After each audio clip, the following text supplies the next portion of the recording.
लोकसभा चुनाव 2024 के चढ़ते पारे और तपिश के बीच गिरिडीह और कोडरमा लोकसभा सीट एवं गांडे उपचुनाव को लेकर पेश है प्रसिद्ध अधिवक्ता सह वरिष्ठ पत्रकार परवेज आलम के साथ एक विशेष बातचीत पर आधारित यह साक्षात्कार।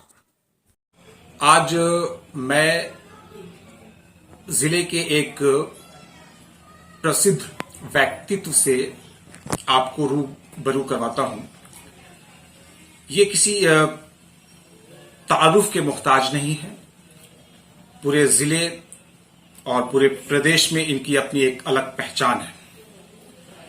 मैं बात कर रहा हूं जिले के वरिष्ठ पत्रकार सह अधिवक्ता परवेज आलम साहब का, जो मेरे साथ इस समय मौजूद हैं।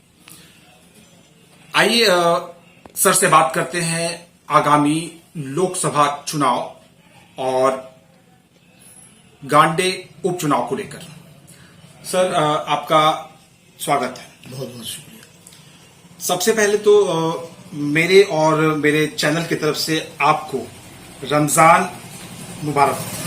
बहुत बहुत शुक्रिया आपको भी और आपके तमाम व्यूअर्स को भी रमजान मुबारक हो। सर आप काफी अनुभवी व्यक्ति हैं, राजनीति की काफी अच्छी सूझबूझ है।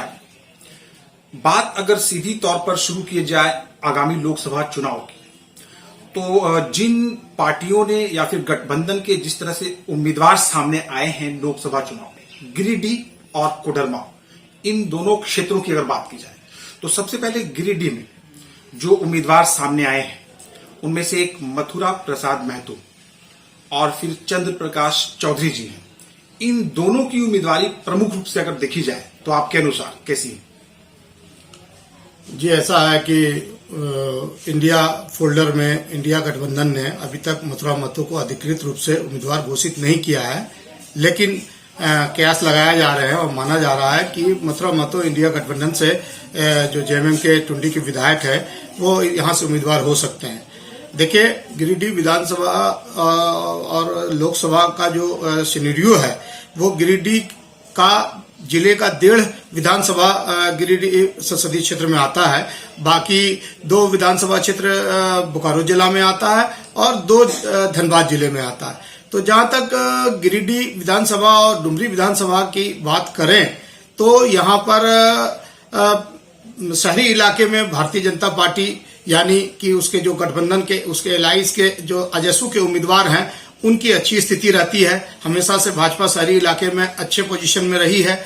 और लेकिन अभी सिनेरियो बदला हुआ है। अभी आप पहली बार ऐसा हो रहा है झारखंड में कि लोग भारतीय जनता पार्टी छोड़ के जेएमएम में और कांग्रेस में शामिल हो रहे हैं। पहले हुआ करता था कि लोग दूसरी पार्टियों से छोड़कर बीजेपी में जाया करते थे। इस बार का सिनेरियो झारखंड में ऐसा है कि बीजेपी को छोड़ के लोग जेएमएम और कांग्रेस में शामिल हो रहे हैं। रामचाल चौधरी जो 5 बार के सांसद थे रांची के, वो 2 दिन पहले ही कांग्रेस में शामिल हो गए हैं। गिरिडीह से जो 5 बार के सांसद थे रविंदर पांडे भी कांग्रेस के यहाँ दरवाजा खटखटा रहे हैं और वो कांग्रेस से टिकट चाह रहे हैं। लेकिन चूंकि ये सीट जो है गिरिडीह जेएमएम के खाते में चला गया है तो यह माना जा रहा है मथुरा महतो यहाँ से उम्मीदवार हो सकते हैं। ऐसी परिस्थिति में एक और नाम आपको चर्चा करनी होगी, वो एक इंडिपेंडेंट उम्मीदवार, एक नौजवान जयराम महतो नौजवानों में और खास करके कुर्मी मतदाताओं में हाल के दिनों में 2 साल के भीतर बहुत लोकप्रिय हुआ है। अभी मैंने उसकी बनियाडी में एक सभा देखी थी, काफी भीड़ हुई थी और जब वो वकालत खाना में हम लोगों से मिलने के लिए आया था तब भी उसके साथ हुजूम था। तो इससे लगता है कि गिरिडीह का सिनेरियो कुछ न कुछ बदलेगा। और अब जयराम महतो किसको नुकसान पहुंचाते हैं, जेएमएम फोल्डर में या इंडिया गठबंधन को नुकसान पहुंचाते हैं या चंद्र प्रकाश चौधरी को नुकसान पहुंचाते हैं, ये तो देखने वाली बात होगी। लेकिन हाँ, इतना बात तो तय है कि चंद्र प्रकाश चौधरी को, अजसू को जिस तरह पिछले बार कंफर्टेबल ढंग से वो चुनाव जीत गए थे, इस बार वैसी स्थिति देखने में नहीं आ रही है। मेरे भाजपा के बहुत अच्छे मित्रों से बातचीत होती है। भाजपा के कुछ लोग जो सक्रिय कार्यकर्ता है बल्कि फेसबुक पोस्ट में लिख रहे हैं कि इस बार केला हजम नहीं होगा, क्योंकि चंद्रप्रकाश चौधरी का चुनाव चिन्ह केला छाप है, तो लोग कह रहे हैं कि इस बार केला हजम नहीं होगा, तो ये उनको एंटी इनकम्बेंसी का सामना करना पड़े तो कोई अतिशयोक्ति नहीं हो। चलिए, एक बहुत बड़ी बात आपने कही है कि इस बार लोग कह रहे हैं कि केला यहाँ के लोगों को हजम नहीं होगा। बात अगर की जाए कोडरमा लोकसभा क्षेत्र की, अन्नपूर्णा देवी को एक बार फिर मौका दिया है बीजेपी ने, और गठबंधन से विनोद सिंह जो कि विधायक है, उनका नाम तय हुआ है। क्या कहना चाहेंगे कोडरमा लोकसभा क्षेत्र के विषय में आप? कोडरमा लोकसभा क्षेत्र का गठन 1977 में हुआ है, और 1977 के गठन के बाद से इस सीट का जो इतिहास रहा है वो कमोबेश 5 बार के सांसद रहे हैं रितलाल प्रसाद वर्मा, और उसके बाद बीजेपी से ही सांसद रहे बाबूलाल मरांडी। फिर जब उन्होंने बीजेपी छोड़ दिया तो फिर वो जेवीएम में चले गए और जेवीएम से भी सांसद रहे। फिर वो आजकल भाजपा में वापिस आ गए हैं। तो अन्नपूर्णा देवी ने पिछले बार 5 लाख के डिफरेंसेस से चुनाव जीता था, बड़ा मत जीता था। उस वक्त बाबूलाल मरांडी उनके विरोध में लड़ रहे थे, जेवीएम के कैंडिडेट थे, और भारतीय जनता पार्टी के उम्मीदवार अन्नपूर्णा देवी जो आरजेडी छोड़कर 2019 में भाजपा ज्वाइन की थी, उनको करीब करीब 7 लाख वोट मिला था।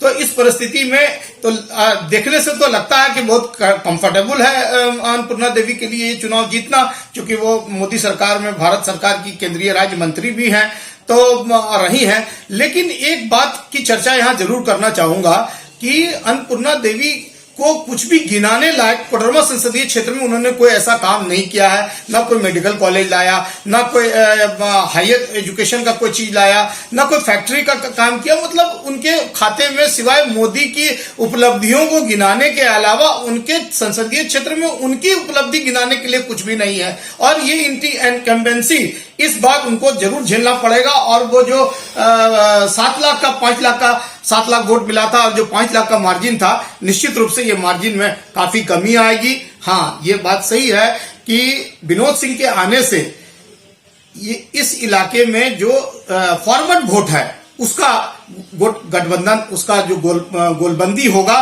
क्योंकि ये इलाका भूमिहार बहुल क्षेत्र भी है और कुर्मी बहुल क्षेत्र भी है और मुस्लिम बहुल क्षेत्र भी है। यहाँ से कुर्मी भी चुनाव जीतता रहा है, कुर्मी यानी कुशवाहा, मुस्लिम भी चुनाव जीतते रहे हैं और भूमिहार भी चुनाव जीतता रहा है। तो भूमिहारों को झारखंड में कहीं से टिकट नहीं देना और सिटिंग कैंडिडेट रविंदर राय को हटा के फिर बाबूलाल अन्नपूर्णा देवी को टिकट देना, ये भूमिहारों को बहुत में नाराजगी चल रही है। क्योंकि मैं वकालत करता हूँ, गिरिडीह कोर्ट में बहुत सारे भूमिहार वकील हैं, उनसे मेरी बातचीत होती रहती है। तो वो इस मूड में है कि इस बार बीजेपी को हम लोग सबक सिखाएंगे।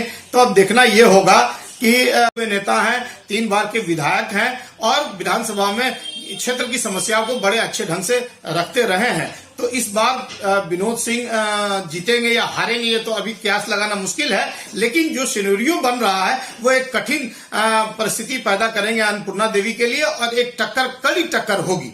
चलिए, कहीं ना कहीं ये सब बात सामने आ रही है। आपके वक्तव्य को अगर देखा जाए तो अन्नपूर्णा देवी पर हालांकि भरोसा बीजेपी ने एक बार फिर से दिखाया है, लेकिन वो स्थिति वर्तमान में अन्नपूर्णा देवी की नहीं है जो कभी हुआ करती थी। और बात अगर विनोद सिंह की जाए तो उनकी छवि एक साफ सुथरे नेता की रही है, आरंभ से एक व्यवहारिक जनप्रतिनिधि की रही है। तो उनकी छवि कहीं ना कहीं काफी अच्छी है, जिसका उनको लाभ मिलने की संभावना बनती हुई दिख रही है। बात अगर गांडे उपचुनाव की जाए तो बीजेपी ने वहां से दिलीप वर्मा जी को अपना उम्मीदवार जो है वो घोषित कर दिया है।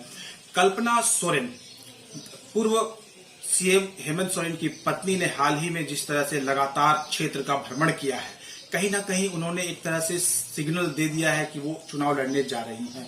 तो उपचुनाव को देखा जाए और वहां से एक बड़ा नाम सामने आता है बार बार आजसू से अर्जुन बैठा जी का।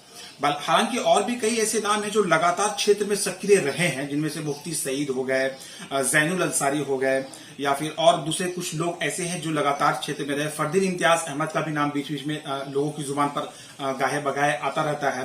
बात अगर की जाए गांडे उपचुनाव की, तो यहां पर मुख्य रूप से जो 2 प्रतिद्वंदी आपको नजर आता है वो कौन कौन से?